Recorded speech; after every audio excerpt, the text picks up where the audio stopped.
والمرسلين وعلى آله وصحبه أجمعين. سبحانك لا علم لنا إلا ما علمتنا إنك أنت العليم الحكيم. رب اشرح لي صدري ويسر لي أمري واحلل عقدة من لساني يفقه قولي. أما بعد. الحمد لله على نعمة الإسلام، الحمد لله على نعمة الإيمان وكفى بها من نعمة. Alhamdulillah, segala puji bagi Allah Subhanahu wa Ta'ala yang memberikan kita nikmat Islam iman, yang memberikan kita nikmat untuk mampu berzikir, yang memberi kita nikmat untuk mampu bersalawat, yang memberikan kita nikmat untuk kenal dengan baginda kita Nabi Muhammad sallallahu alaihi wasallam. Nabi yang kita harap-harapkan syafaatnya, Nabi yang kita harap-harapkan pertolongannya, Nabi yang kita jadikan tauladan di dalam kehidupan kita, dengan harapan nanti di akhir umur kita, ketika kita menjalani yang namanya sakaratul maut, dimudahkan dengan hadirnya Nabi Muhammad sallallahu alaihi wasallam. Seorang nabi yang bahkan nanti akan dipertanyakan oleh malaikat yang berada di dalam kubur, yang nanyain kita tentang perkara kubur, bahwasanya man hadzal rajul, tahukah kalian siapa orang ini? Yaitu nabi kita Nabi Muhammad sallallahu alaihi wasallam.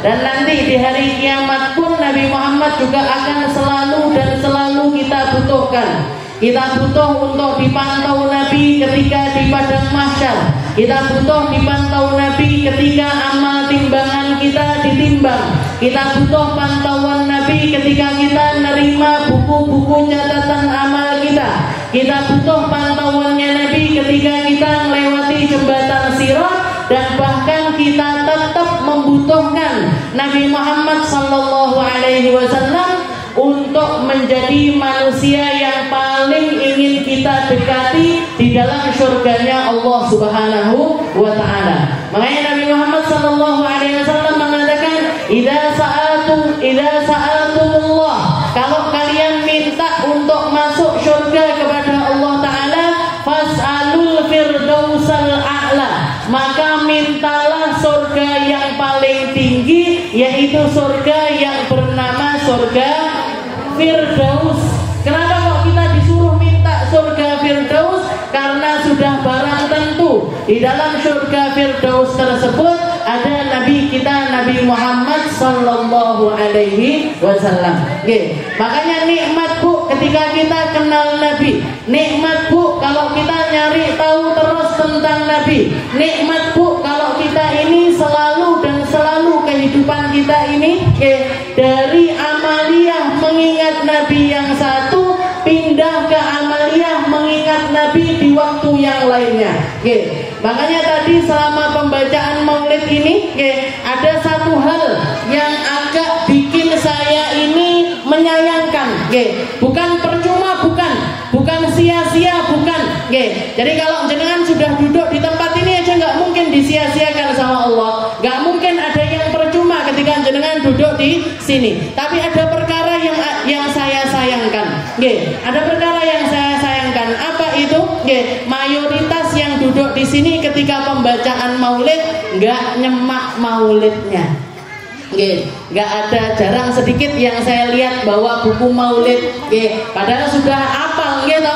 Setiap kali majelis ini hari Kamis pertama awal bulan di aula Al Khair ini kita selalu yang dibaca adalah maulid tiba. Runtutannya sama, yang dibaca mirip-mirip, istilahnya kalaupun diloncat-loncat itu nggak banyak loncatannya. Jadi untuk lebih ngasih kita feel, ngasih kita rasa yang nambah perasaan itu kepada Nabi Muhammad SAW, kalau bisa hadir ke sini bawa buku maulid. Kalau nggak ngerti artinya, cari buku maulid yang ada terjemahnya. Cari buku maulid yang ada terjemahnya.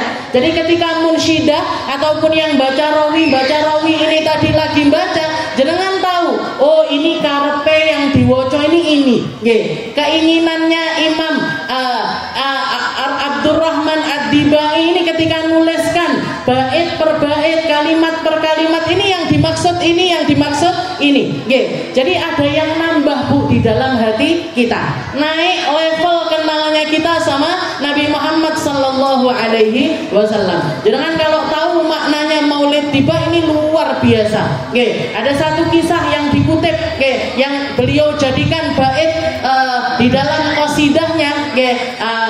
Imam Ad-Dibai ada perkataan mengatakan seperti ini, fada'jad bazzimami wa la tasukha faqaidu syauqiha lil hayy jadib.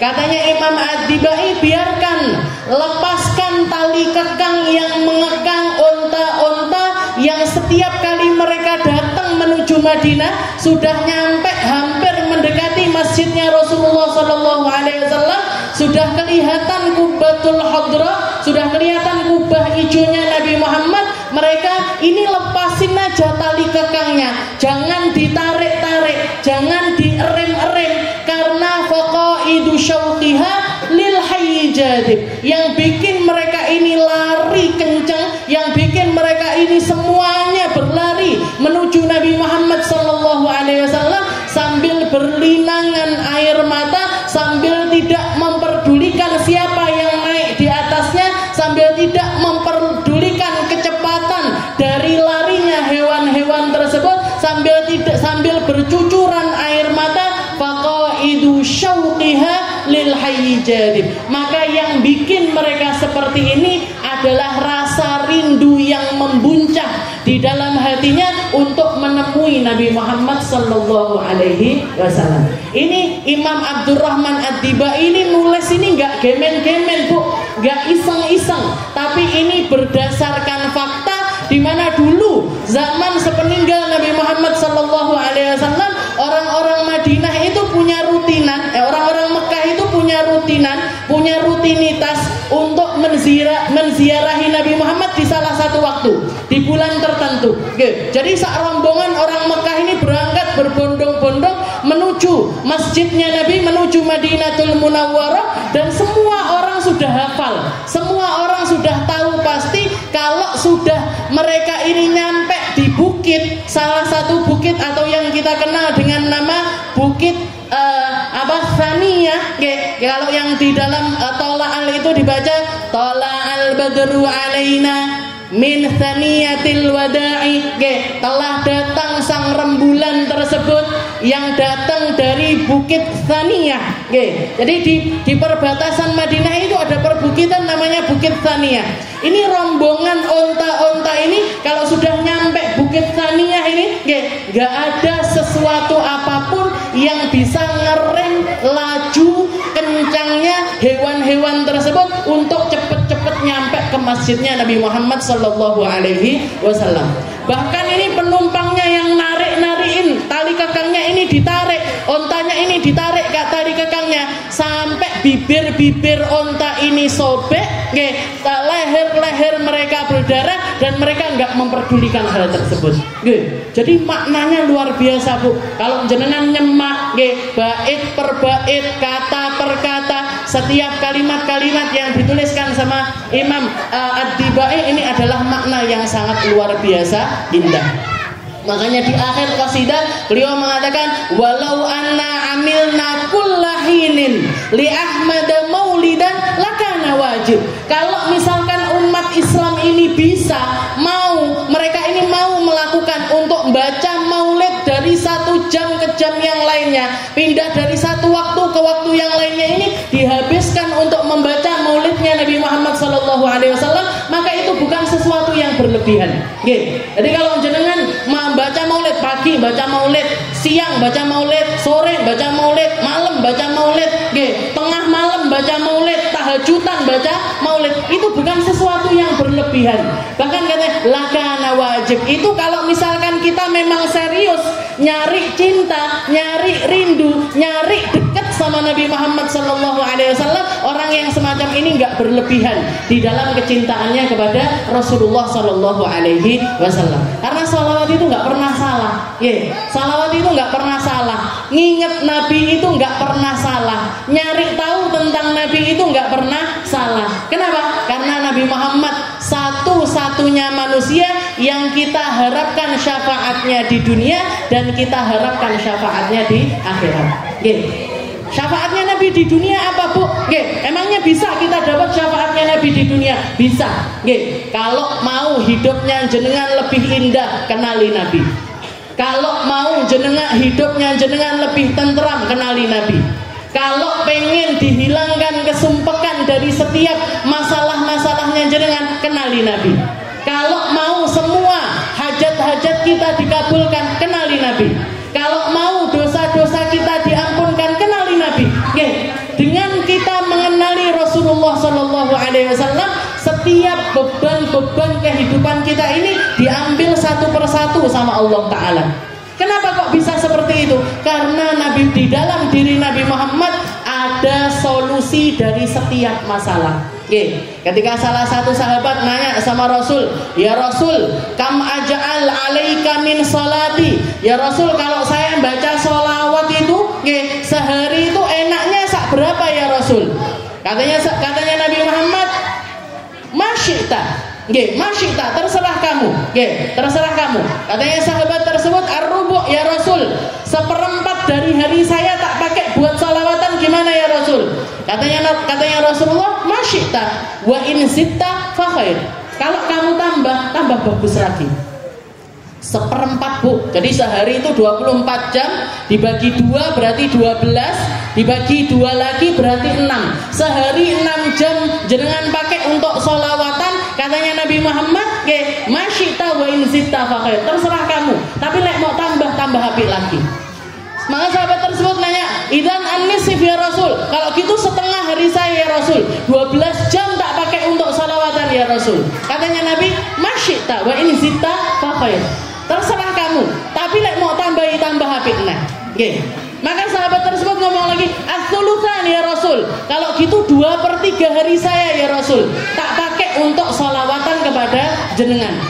18 jam saya tak pakai sholawatan ya Rasul. Katanya Nabi Muhammad, "Masyita wa in zitta fa khair." Mau tambahinnya luweh apik aneh. Maka sahabat tersebut mengatakan, "Idzan aja'al yaumi kullahas shalah." Kalau gitu ya Rasul, hari-hari tak pakai sholawatan terus saya ya Rasul. Saya tak setiap hari, setiap waktu, saya ada dimanapun saya akan bersolawat kepada jenengan. Maka katanya Nabi Muhammad, "Idzan tughfar dzambuk wa idzan tukfahamuk wa yughfar dzambuk." Kalau gitu, kalau kamu jadi orang yang seperti itu, kamu akan dihilangkan dari setiap kesumpekan yang menimpa ahli dunia. Sumpek-sumpek yang disumpekin sama orang ahli dunia itu akan terbebas dari dirimu. Sumpeknya ahli dunia itu apa toh, Bu? Arep tuku bayem wis entek, sumpek. Melek sandal merek ini, pas datang ke tokonya entek, sumpek. Metu ka omah dicelatu tanggane, sumpek. Napa mboten? Sumpek kapan ndak jenengan? Ketemu sama temennya, kita senyum, tiba-tiba wonge melengos. Sumpek. Toh? Katanya Nabi Muhammad, kalau kamu jadi orang yang hari-hari bersolawat, tukfahamuk, kamu gak akan kenal yang namanya sumpek. Kamu gak akan kenal yang namanya sakit hati karena musibah. Kamu gak akan kenal yang namanya sedih berlebihan. Kamu gak akan kenal dengan perkara-perkara yang semacam itu, karena lisanmu, pikiranmu, hatimu, langkah kakimu, tasbihmu, semuanya menjurus kepada satu sosok, yaitu Nabi Muhammad Sallallahu Alaihi Wasallam. Gak sampai situ aja, Bu. Katanya Nabi Muhammad, "Idzan tukfahamu wa yughfar dzambuk." Dan kesalahan-kesalahan kamu yang lalu-lalu akan dihapuskan semuanya sama Allah Subhanahu wa Ta'ala. Memangnya kenapa? Kalau dosa kita diampuni sama Allah Ta'ala, ini apa efeknya? Efeknya, Bu, yang bikin jenengan sholat tambah khusyuk itu karena dosanya jenengan diampuni. Yang bikin pikirannya kita tambah luas itu karena dosa kita diampuni. Yang gampangin lisan kita untuk zikir itu karena dosa kita diampuni. Yang bikin kaki kita gampang melangkah ke tempat-tempat yang baik itu karena dosa kita diampuni.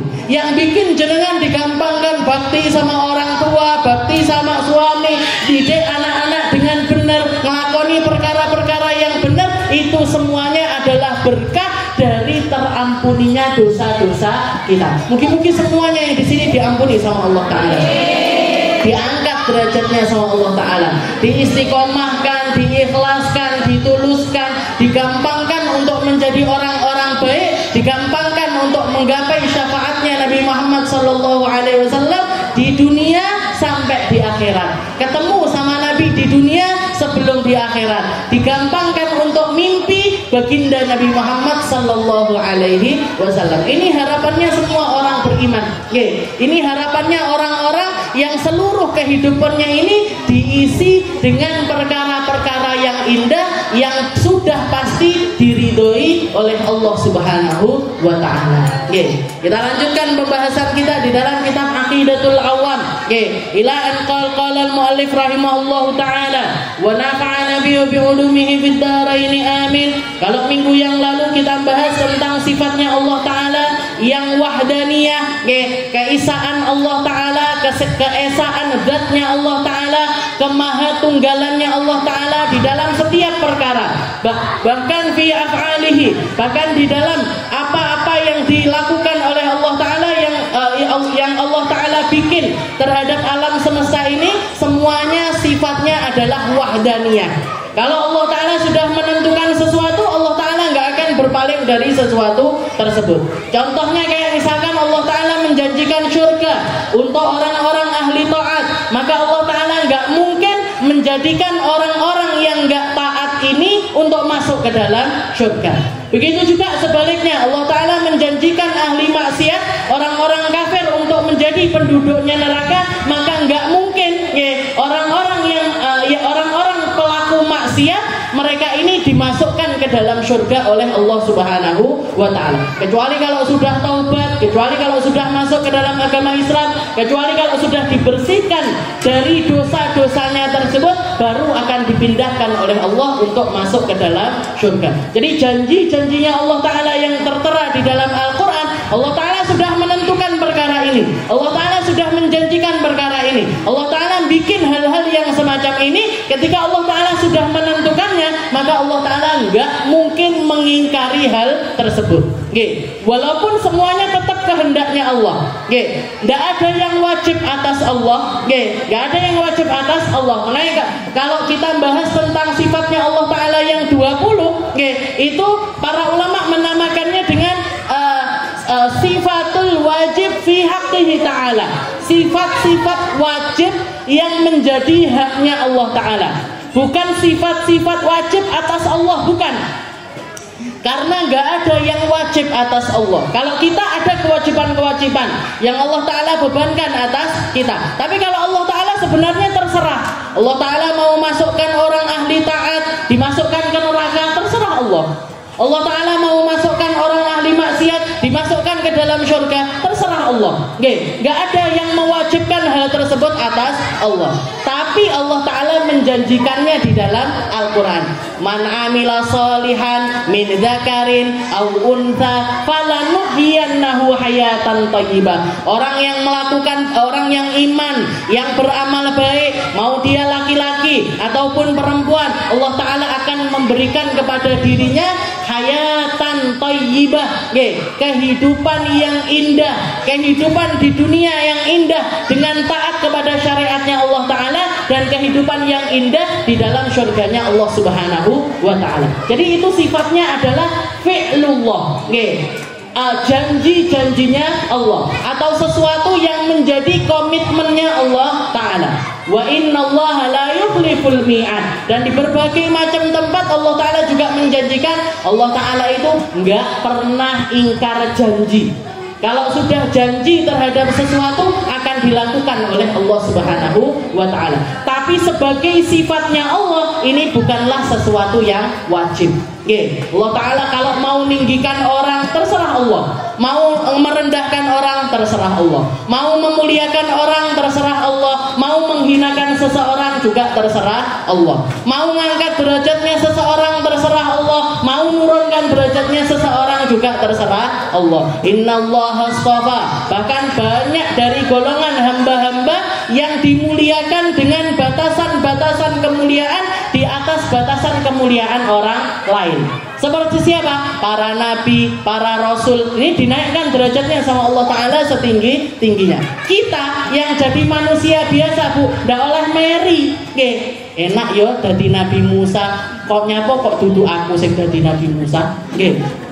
Enak ya jadi Nabi Isa. Kenapa kok enggak aku yang jadi Nabi Isa? Atau ngiri bahkan misalkan bukan sama para nabi, para rasul, tapi sama orang-orang yang ada di sekitarannya Nabi. Jangan pernah apa ndak punya pikiran gini, ya Allah enake dah neo enake like saya ini hidup sezaman sama Rasulullah Shallallahu Alaihi Wasallam. Bisa sholat jamaahan sama Nabi, bisa ngaji sama Nabi, bisa dengarkan Al-Quran langsung dari Nabi. Waktu saya di pondok dulu, Bu, saking banyaknya informasi yang terkait dengan Nabi Muhammad, karena kita ada banyak pelajaran sirah yang ngupas tentang sejarah hidupnya Nabi. Jadi punya keinginan, ya Allah dah neo enake lek dadi Sayyidah Khadijah, enaknya kalau jadi Sayyidah Fatimah, enaknya kalau jadi Sayyidah istri-istrinya Nabi, enaknya kalau jadi orang-orang mulia tersebut. Sampai saya ketemu salah satu ustadz saya, namanya Ustadz Qaimuddin, lulusan Sidogiri. Beliau mengatakan, jadi saya nggak nanya padahal, tapi beliau tahu-tahu cerita, kalian ini murid-murid yang ada di pondok pesantren, terimalah takdirmu untuk menjadi orang zaman ini. Terimalah takdirmu untuk jadi orang-orang yang dikehendaki sama Allah Ta'ala untuk belajar Al-Quran di zaman ini. Terimalah nasibmu untuk bisa belajar dengan kapasitas-kapasitas yang kamu dapatkan sekarang ini. Jangan pernah menganggap Allah Ta'ala ini salah di dalam melakukan ini, itu, dan lain sebagainya. Kalau kalian punya harapan-harapan dah neo enake urip bareng sama Nabi Muhammad, sezaman sama Nabi dan lain sebagainya, katanya beliau, siapa yang jamin kalau kalian itu hidup sezaman sama Nabi bakalan jadi Sayyidah Khadijah? Gue kayak ucuk-ucuk jadi orang kafir malahan, atau jadi orang-orang yang menghinakan Nabi, atau jadi orang-orang yang malah justru nggak beriman sama Rasulullah Shallallahu Alaihi Wasallam. Siapa yang jamin kamu jadi orang baik kalau hidup sezaman sama Nabi? Lah kamu sekarang sudah jadi orang baik, iman sama Allah, kenal sama Rasulullah, bahkan ditakdirkan masuk pesantren, ditakdirkan untuk ngaji, ditakdirkan untuk kenal sama Nabi Muhammad dengan secara ruhaniyah, walaupun tidak secara jasadiah. Jasad kita nggak pernah ketemu sama Nabi, tapi kita punya sambungan hati kepada Rasulullah Shallallahu Alaihi Wasallam. Diterima saja, disyukuri saja, pikirkan gimana caranya nyenengkan Nabi dengan cara yang terbaik, dengan apa yang kamu miliki sekarang. Lek duwe pakai uangnya bukan buat nyenengin Nabi. Kalau punya rumah besar, pakai rumah besarnya untuk menyenangkan Nabi. Kalau punya suara yang indah, pakai suara indahnya buat muji-muji Nabi. Yang punya waktu, pakai waktunya untuk mengambil beban dari dakwahnya Rasulullah Sallallahu Alaihi Wasallam. Wes jenengan konsentrasi aja, jadi orang baik, berubah jadi orang baik, jadi berusaha untuk masuk ke surganya Allah Ta'ala dengan apa yang Allah Ta'ala berikan kepada kita sekarang ini. Wes gak usah ngangen-ngangen sing aneh-aneh, gak usah ngangen-ngangen sesuatu yang mustahil untuk terjadi kepada dirimu. Itu kata guru saya. Jadi apa yang Allah Ta'ala takdirkan kepada kita ini semuanya adalah sesuatu yang terbaik. Nah, ini namanya jadi wahdaniyatullah. Tadi kita bahas tentang kemahaesaannya Allah. Setelah itu yang selanjutnya adalah kita bahas tentang sifatnya Allah Ta'ala yang namanya kudroh. Kalau sudah kudroh ini biasanya nyambung sama iradah. Kudroh Allah Ta'ala yang maha kuasa, iradah Allah Ta'ala yang maha berkehendak. Allah Ta'ala maha mampu, Allah Ta'ala maha bisa, Allah Ta'ala yang menakdirkan setiap hal yang terjadi kepada kita, dan itu semuanya dengan iradahnya Allah, dengan keinginannya Allah, dengan kehendak dari Allah Subhanahu wa Ta'ala. Jadi dikatakan di sini wal qudrah wa hiya sifatun qadimatun qaimatun bidzatihi ta'ala yujidu biha wa yu'dim. Dikatakan yang namanya, yang perlu kita pahami, yang perlu kita ngajeni, ngajeni bukan ngajeni apa? Menghormati bukan, yang perlu kita mengaji tentang sifatnya Allah Ta'ala yang kudrah, bahwasanya Allah Ta'ala itu memiliki sifat maha kuasa, dan maha kuasanya Allah Ta'ala ini sesuatu yang qadim, sesuatu yang sudah Allah Ta'ala lakukan mulai dari zaman sebelum adanya segala sesuatu. Istilahnya kemahakuasaannya Allah Ta'ala ini nggak pernah berubah, Bu. Allah Ta'ala yang mampu bikin surga neraka di zaman azali, juga mampu bikin surga yang sama di zaman sekarang. Allah Ta'ala yang maha mampu di dalam menurunkan Nabi Allah Adam, setelah itu nerima taubatnya Nabi Allah Adam, juga maha mampu untuk nerima taubatnya setiap orang dari kita. Allah Ta'ala yang mampu menenggelamkan kaumnya Nabi Allah Nuh, juga maha mampu untuk menenggelamkan umat ini saat ini, sekarang juga.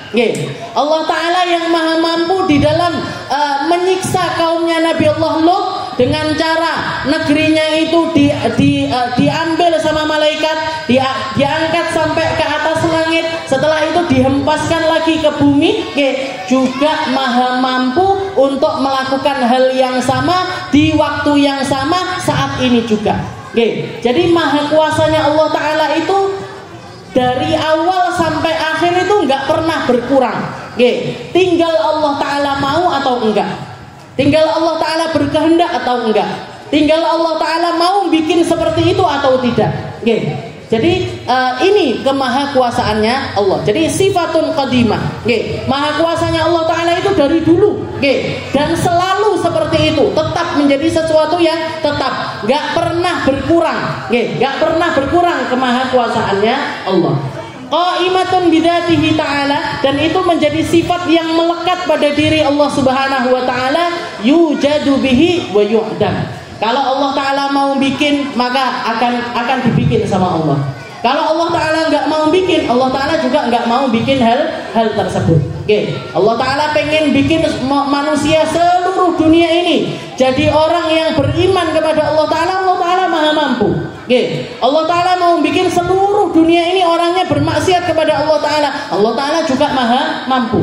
Dan itu nggak ngefek dengan kemahakuasaannya Allah, nggak mengurangi kehormatannya Allah, nggak mengurangi kemahakuasaannya Allah, nggak mengurangi dari setiap hal yang indah yang ada pada diri pada diri Allah Subhanahu wa Ta'ala. Makanya di dalam hadis qudsi Nabi Muhammad pernah mengatakan, Allah Ta'ala pernah mengatakan lewat lisannya Nabi Muhammad sallallahu alaihi wasallam, "Lau kana awwalukum wa akhirukum wa insukum wa jinnukum." Katanya Nabi Muhammad mengatakan, Allah Ta'ala itu kalau misalkan seluruh makhluk, manusianya, jinnya, mulai dari makhluk awal sampai makhluk akhir ini, semuanya ada di dalam dirinya orang paling bertakwa di antara kalian, maka itu tidak berpengaruh sama sekali dengan mulkillah, dengan kerajaannya Allah, atau dengan segala sesuatu yang ada pada diri Allah Ta'ala. Begitu juga sebaliknya, kalau misalkan seluruh makhluk, jinnya, manusianya ngumpul, semuanya jadi orang paling fajir, orang paling banyak dosa, semuanya jadi penjahat kabeh, jadi ahli maksiat semuanya, itu juga tidak mengurangi kemahakuasaannya Allah. Makanya kalau kita ngomongin tentang ibadah, ya Allah Ta'ala itu nggak butuh sama ibadahnya kita, Bu. Gak butuh ibadahnya kita, gak butuh zikirnya kita, gak butuh rukuk sujudnya kita, gak butuh sedekahnya kita, gak butuh dengan kebaikan kita. Allah Ta'ala gak butuh.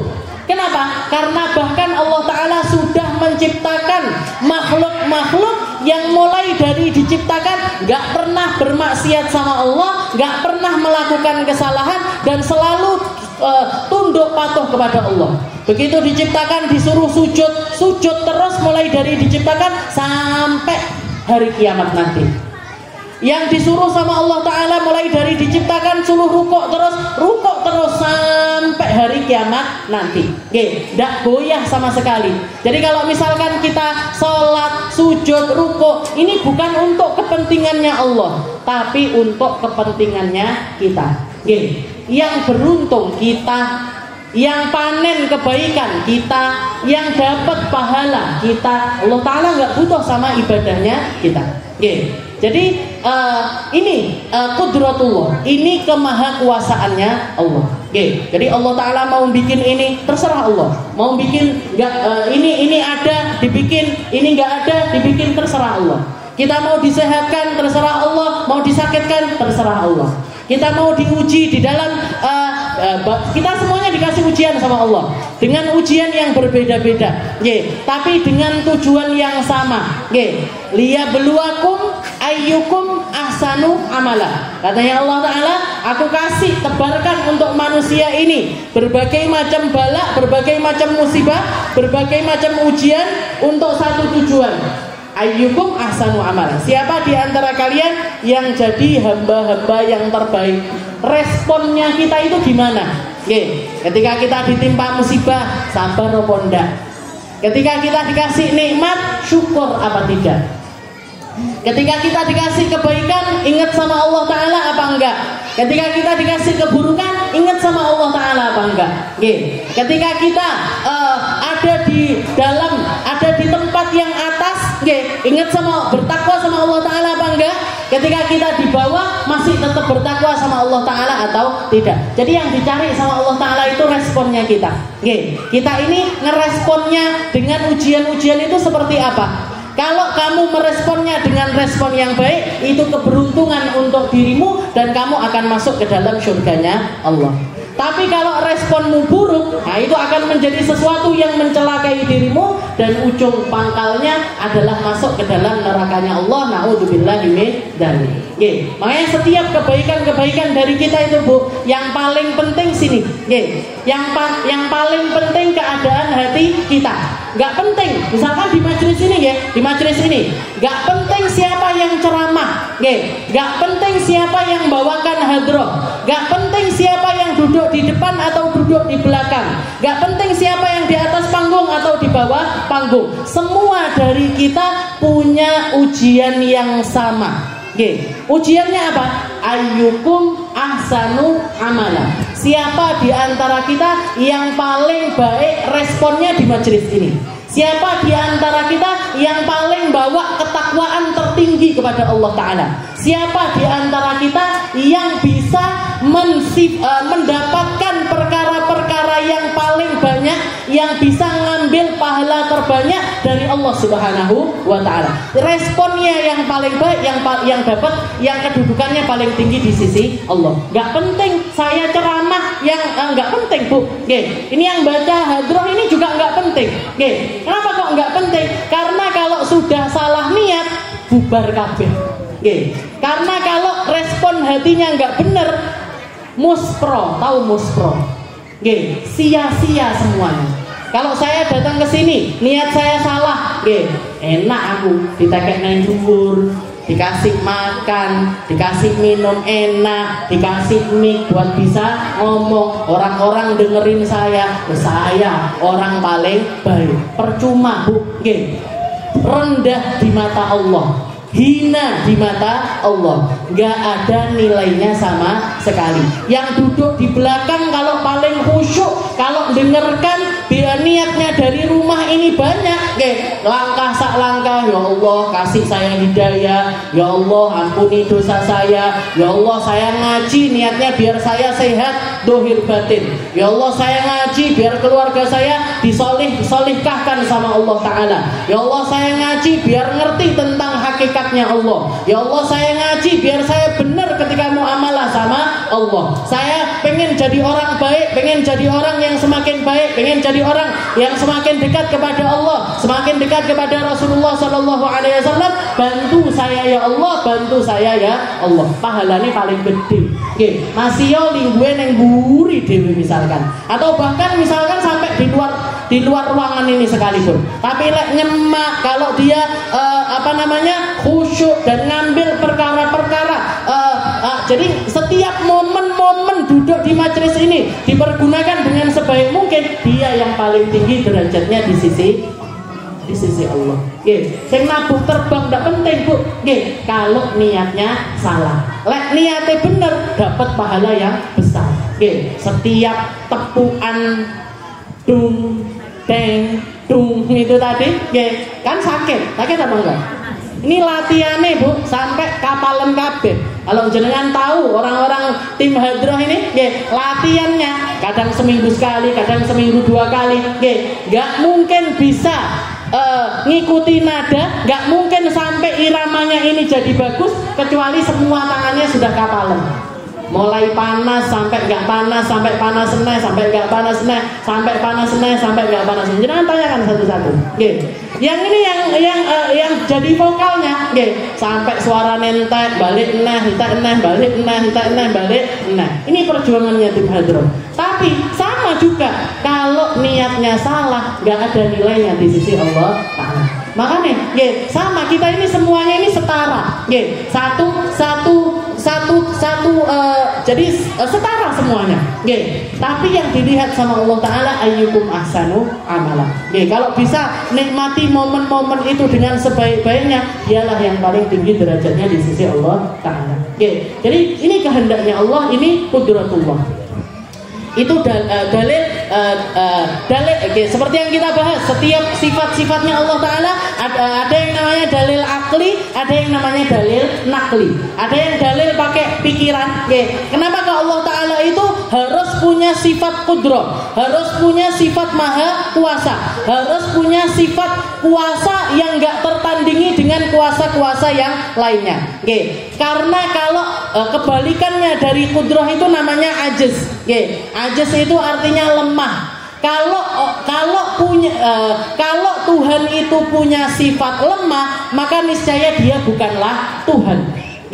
Makanya di dalam ayat kursi itu dikatakan la ta'khuduhu sinatu wala naum. Kita ini punya Tuhan yang bahkan nggak punya rasa sinah.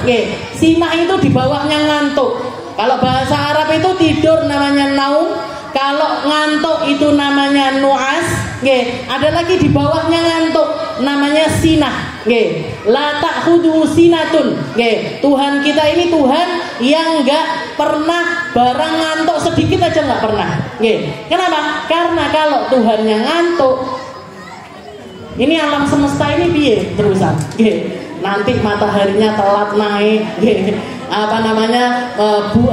bulannya malah akhirnya mundur lagi juga, buminya yang harusnya berputar malah mandek.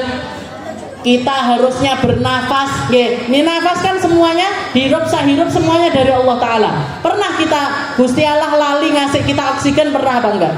Enggak pernah. Ini membuktikan kalau Allah Ta'ala itu la ta'khuduhu sinatun wala naum. Jadi ini Tuhan kita dengan kemahakuasaannya, dengan semua yang ada ini dalil aklinya. Jadi Tuhan itu harus maha kuasa. Tuhan itu harus berkuasa atas segala sesuatu. Walaupun Allah Ta'ala juga memberikan kuasa-kuasa kepada manusia. Ini yang membuat manusia ini, yang bikin manusia ini mampu untuk melakukan segala sesuatu dan wajib mempertanggungjawabkan atas setiap amal yang dia lakukan. Ini makanya belajar tauhid itu butuh kesalehan. Belajar tauhid itu butuh hati yang solih, butuh diri yang solih. Karena kalau nggak solih, jangan belajar tauhid itu nanti dipermainkan pikirannya sama setan. Pernah dengar apa enggak orang mengatakan, iya aku maksiat kan pancen takdir. Pernah dengar orang ngomong kayak gitu? Aku arepe ndonga ora ndonga, kan semuanya yang terjadi sesuai dengan kehendaknya Allah, sesuai dengan apa yang Allah Ta'ala berikan kepada kita. Nah, ini bledru ini orang-orang belajar tauhid akhirnya muncul pertanyaan-pertanyaan aneh-aneh di dalam pikirannya. Kalau misalkan semuanya sudah ditakdir sama Allah, semuanya sudah ditentukan sama Allah. Kenapa kok orang maksiat dimasukkan neraka? Kenapa kok orang taat dimasukkan ke dalam surga? Kan semuanya kehendaknya Allah, semuanya kan keinginannya Allah, semuanya kan takdir dari Allah. Nah ini, orang-orang belajar tauhid terus keblinger, akhirnya pikirannya seperti itu. Makanya orang-orang ahli hakikat, orang-orang ahli hakikat, mereka itu punya pakem. Idza dukiral qada wal qadar, kalau sudah masalah takdir itu masuk ke dalam telinga kita, fa'amsiku, maka tahan lisan kita, tahan pikiran kita, tahan gerak hati kita, jangan sampai mikir-mikir yang buruk-buruk kepada Allah Subhanahu wa ta'ala. Terus gimana? Lakukan aja yang terbaik, apa yang bisa kamu lakukan. Rasulullah itu pernah, Bu, ketika melihat para sahabat duduk-duduk ngobrol-ngobrol, ditanya sama Nabi, "Ma tahaddatstum?" Kalian ini lagi ngobrolin apa? Maka para sahabat mengatakan, "Ya Rasul, kami lagi membahas tentang qada qadar. Kami sedang membahas tentang takdirnya Allah Ta'ala. Takdir itu apa, nasib itu apa, yang ketentuannya Allah Ta'ala itu bagaimana, dan lain sebagainya." Maka Rasulullah responnya Nabi, Bu, ketika melihat para sahabat ngobrolin hal tersebut, bukan terus Nabi Muhammad duduk ini loh, takdir itu gini, nasib itu gini, takdirnya Allah Ta'ala gini, kudratnya Allah Ta'ala gini, qada itu begini, nggak dijelaskan sama Nabi. Tapi Rasulullah hanya mengatakan, "Lau araftum ma araftu." Kalau kalian tahu apa yang saya tahu, la dohiktum qalilan wala bakaitum katsiran. Kalian akan banyak nangis, sedikit tertawa. Kalau kalian tahu apa yang saya tahu, kalau kalian lihat apa yang saya lihat, kalau kalian dengar apa yang saya dengar dari Allah Ta'ala, kalian gak akan sempat ngobrolin tentang masalah-masalah yang semacam ini. Sesungguhnya waktu kita ini sempit, dan di masa sempit ini akan menentukan nasib kita di akhiratnya Allah Subhanahu wa ta'ala.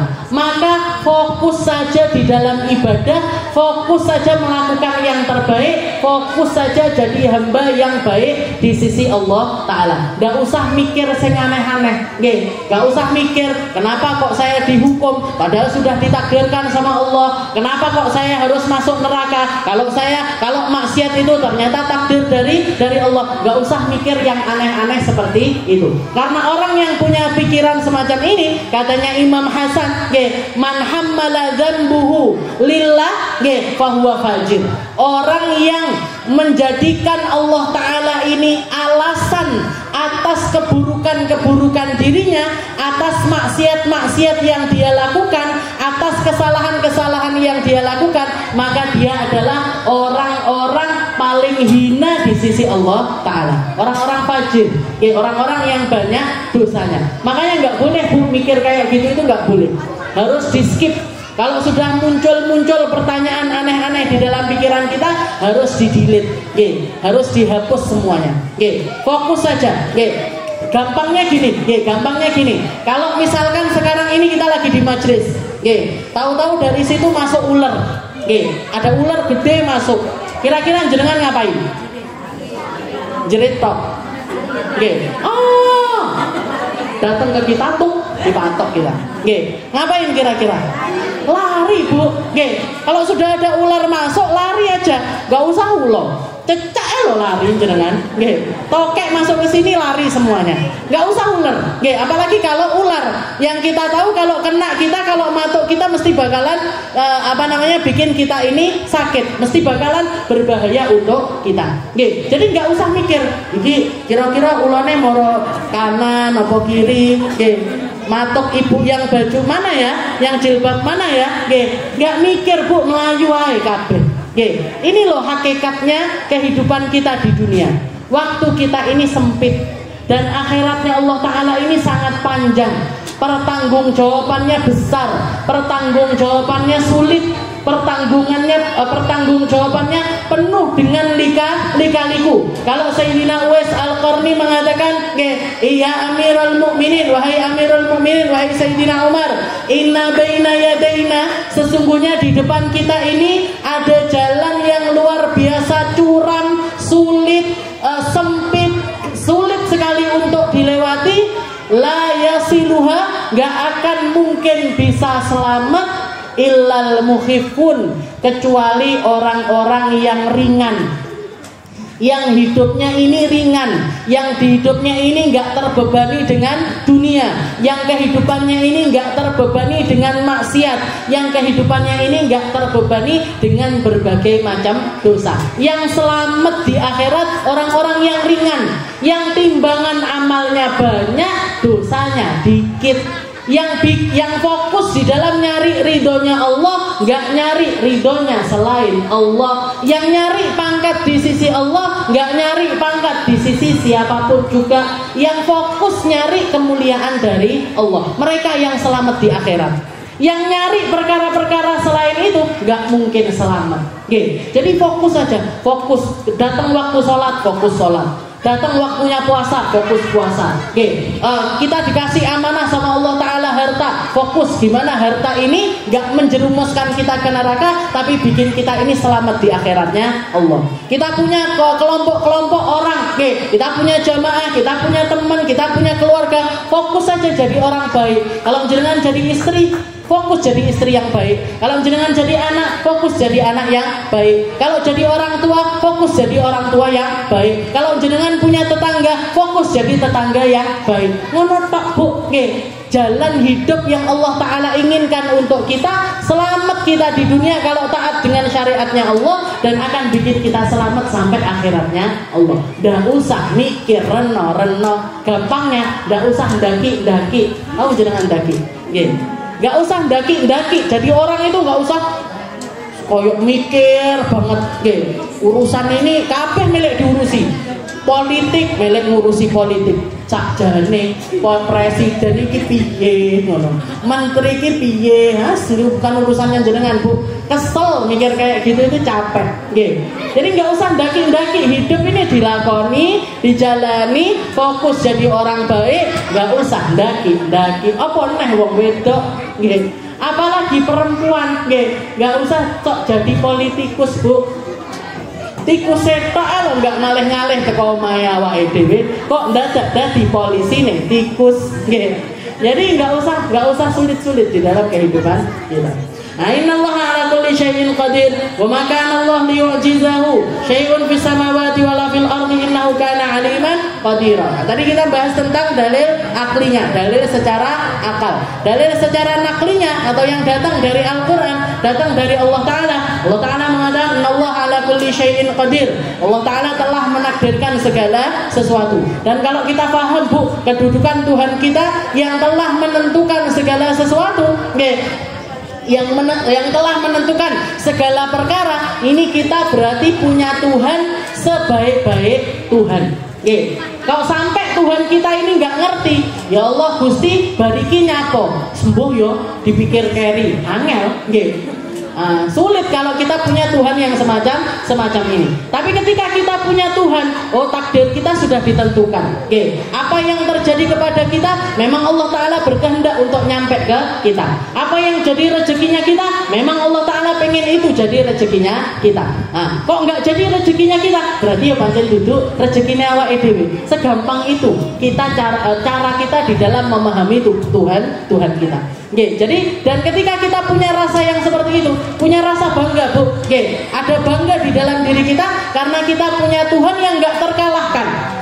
Punya Tuhan nggak butuh sama apapun. Punya Tuhan maha kuasa atas segala sesuatu. Punya Tuhan telah menentukan segala sesuatunya di porsinya masing-masing. Itu yang harus kita syukuri. Setelah itu Allah Ta'ala mengatakan juga di dalam wa ma kana Allah liyu'jizahu min syai'in fis samawati wal ard. Semua yang ada di atas muka bumi ini, baik itu di langit ataupun di bumi, tidak ada sesuatu apapun yang melemahkan Allah Ta'ala. Allah Ta'ala kudrahnya di atas segala kudrah. Kemahakuasaannya Allah Ta'ala di atas segala kuasa. Maha kuasanya Allah Ta'ala di atas segala kekuasaan. Gak ada yang mengungguli kekuasaannya Allah. Wa innahu kana aliman qadira. Dan Allah Ta'ala maha mengetahui dengan segala sesuatu, maha menakdirkan atas segala sesuatu. Wallahu a'lam bishawab. Insyaallah masalah iradah, masalah kehendaknya Allah kita bahas di pertemuan kita yang selanjutnya.